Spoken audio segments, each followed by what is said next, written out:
పరాక్రమశాలి కంటే దీర్ఘశాంతం గలవాడు శ్రేష్ఠుడు. పట్టణము పట్టుకున్న వానికంటే తన మనస్సుని స్వాధీనపరుచుకున్నవాడు శ్రేష్ఠుడు. సామెతలు 16:32 ప్రైజ్ జీసస్. ఈరోజు జూన్ 19 థర్స్డే. Good morning.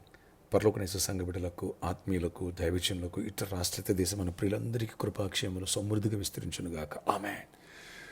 ఆత్మ ఫలములో ఒక లక్షణం దీర్ఘశాంతం, సహనం. ఇది ఎవరికైతే ఉండదో వాళ్ళు చాలా రిలేషన్స్ డ్యామేజ్ చేసుకుంటారు, కుటుంబాలు పాడు చేసుకుంటారు, లేదా మినిస్ట్రీ పాడు చేసుకుంటారు. ఎదుటి వారితో ఓర్చుకోలేరు, సహించుకోలేరు, భరించుకోలేరు. ఇలాంటి వాళ్ళు చాలా లాస్ అయిపోతూ ఉంటారు. అలాగే అంటాడు, పట్టణమును పట్టుకున్న వానికంటే తన మనసుని స్వాధీనపరుచుకున్నవాడు శ్రేష్ఠుడని. ఈ రెండింటి విషయాలు ఒకటి నేను చాలా ఫీల్ అయిపోయాను. ఎప్పుడైతే దేవుని దగ్గరికి వచ్చానో, బైబిల్ చదవడం మొదలుపెట్టాను. ఎస్పెషల్లీ సామెతలు రోజుకు ఒక అధ్యాయం కడగా ఓ దైవజనుడు చెప్పాడు నాకు, రోజుకు ఒక అధ్యాయం చదువు, అర్థవంతంగా చదువు, కొంచెం టైం తీసుకుని చదువు, నీకు చాలా విషయాలు మార్చుకుంటావు, నేర్చుకుంటావు. నిజంగా దేవుని యొక్క వాక్యాన్ని ఎక్కువ ఎప్పుడైతే ధ్యానిస్తావో, దేవుని మాటల గురించి ఎక్కువైతే ఎప్పుడైతే ఆలోచిస్తావో, ప్రార్థిస్తావో, ఆ స్వభావ లక్షణాలు ఈజీగా మనం డౌన్లోడ్ చేసుకోవచ్చు, మార్చుకోవచ్చు. దీర్ఘశాంతం లేదా సేవలో మన వల్ల కాదు, ఉండలేవు ఒక్కరోజు కూడా. ఆ దీర్ఘశాంతి దేవుడు ఇవ్వబట్టి అన్ని వర్షిప్లు నిలబడి నేను వాక్యం చెప్తే ఎంతోమంది వచ్చి నన్ను కలిసి వాళ్ళ సమస్యలు, వాళ్ళ బాధలు చెప్పుకుంటూ ఉంటారు. అలాగే హీలింగ్ ప్రేస్ కొన్ని గంటల టైం పడుతుంది. ఓ పక్కన కాళ్ళు లాగేస్తూ ఉంటాయి, ఓ పక్కన టైడ్ అయిపోయి ఉంటాం. కానీ దేవా నీ ప్రేమను బట్టి నాకు దీర్ఘశాంతాన్ని ఇవ్వు, శక్తినివ్వు, బలాన్ని ఇవ్వు. అలా కొన్నిసార్లు ఎదుటివాడు మాట్లాడుతాడు, మనం మాట్లాడినా మనమే చెప్పేస్తూ ఉంటాం.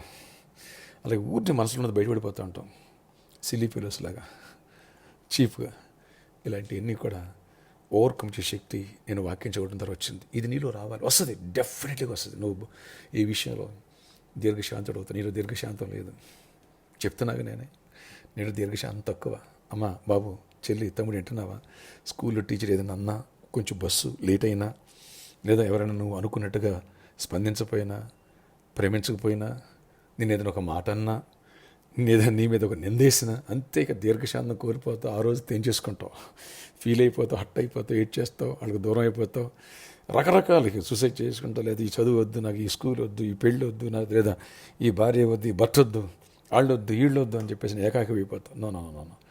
దీర్ఘశాంతం కావాలా? దీర్ఘశాంతం కలిగిన వాడే కుటుంబంలో సక్సెస్ అవుతాడు. దీర్ఘశాంతం కలిగిన వాళ్ళే సేవలో సక్సెస్ అవుతారు. దీర్ఘశాంతం కలిగిన వాళ్ళే బిజినెస్లో సక్సెస్ అవుతారు. కనుక నీ మనసును స్వాధీనపరచుకో. ఊరిని ప్రతి విషయంలో భయపడిపోయి ఎదుటి వాళ్ళ దగ్గర చీఫ్ అయిపోమాక.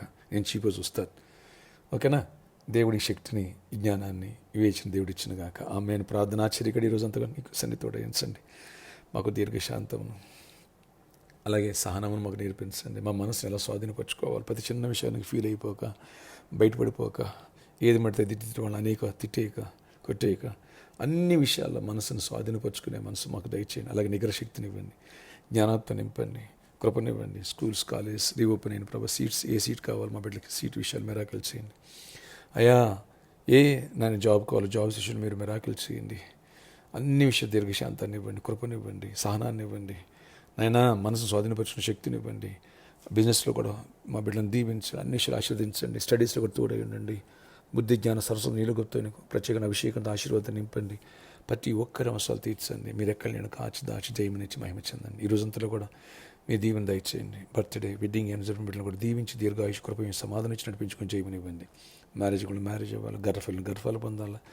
గర్భిణీ స్త్రీలు, చిన్న బిడ్డలు క్షేమంగా సేఫ్గా ఉండాలి, హెల్తీగా ఉండాలి. ప్రతి హెల్త్ ఇష్యూస్ని కూడా సాల్వ్ చేయండి. ఇప్పుడే వ్యాధిస్తుల కోసం ప్రార్థిస్తున్న స్వస్థతని ఇవ్వండి. చీకటాత్మను గడ్డిస్తూ మీరు గడ్డించండి. ఆస్తమా, సైనస్, డస్టల్ జోన్ ప్రేయర్ చేస్తున్న వాళ్ళు అందరూ హీల్ అయిపోవాలి. వచ్చేవారం ప్రభావ జాబ్ లేని వాళ్ళకి, ఐక్స్ కోసం, బిజినెస్ పీపుల్ కోసం ప్రేయర్ చేయాలి. ఆ విషయాలు కృప చూపించి నీ గొప్ప కార్యాలు చేసి మహిమ చెందని దీవెన దయచేయండి. నీ మేలుతో నింపండి, కృపాక్షేమాలు ఇవ్వండి. నజరేయుడైన యేసు నామములో ప్రార్థిస్తున్నాను తండ్రి, ఆమేన్. ప్రామిస్లో ఉన్న ప్రాబ్లం మీరు సాల్వ్ చేయండి. సిద్ధపులేని శ్రీశేషణ వారి ఆ విషయాలు కృప చూపించండి.